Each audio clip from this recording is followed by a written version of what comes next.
నమస్తే మిత్రులారా. భరణం ఏ సందర్భంలో చెల్లించవద్దని న్యాయస్థానము ఆదేశాలు ఇవ్వడానికి అవకాశం ఉంటుంది. సో మిత్రులారా, మన దేశంలో హిందూ మ్యారేజ్ యాక్ట్ 1955 అనే చట్టం అమలులో ఉన్నది. సో ఈ చట్టంలోని సెక్షన్ 25 ఏం చెప్తుంది అనంటే, ఎవరైనా ఒక జీవిత భాగస్వామి తనని తాను పోషించుకోలేని సందర్భంలో తన జీవన భృతి కోసము భరణం కావాలని చెప్పి న్యాయస్థానంలో పిటిషన్ వేసే హక్కును కలిగి ఉంటాడు. అయితే ఆ భరణం కోరుతూ మనవర్తి కోరుతూ పిటిషన్ ఫైల్ చేసిన సందర్భంలో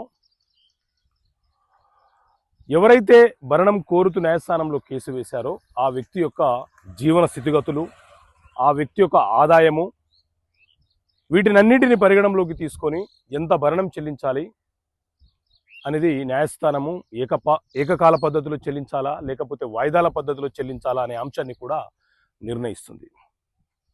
ఒకవేళ భరణం పొందిన వ్యక్తి ఎవరైతే ఉన్నారో ఆ వ్యక్తి అక్రమ సంబంధాలు పెట్టుకున్నా, ఇల్లీగల్గా రెండో వివాహం చేసుకున్నా, లేదా ఏదైనా ఒక మంచి ఉద్యోగం పొంది ఆదాయాన్ని పొందుతున్న సందర్భంలో న్యాయస్థానము తిరిగి ఆ భరణం చెల్లించే ఉత్తర్వులను, ఆర్డర్లను రద్దు చేసుకునే వెసులుబాటు మనకు ఉంటుంది.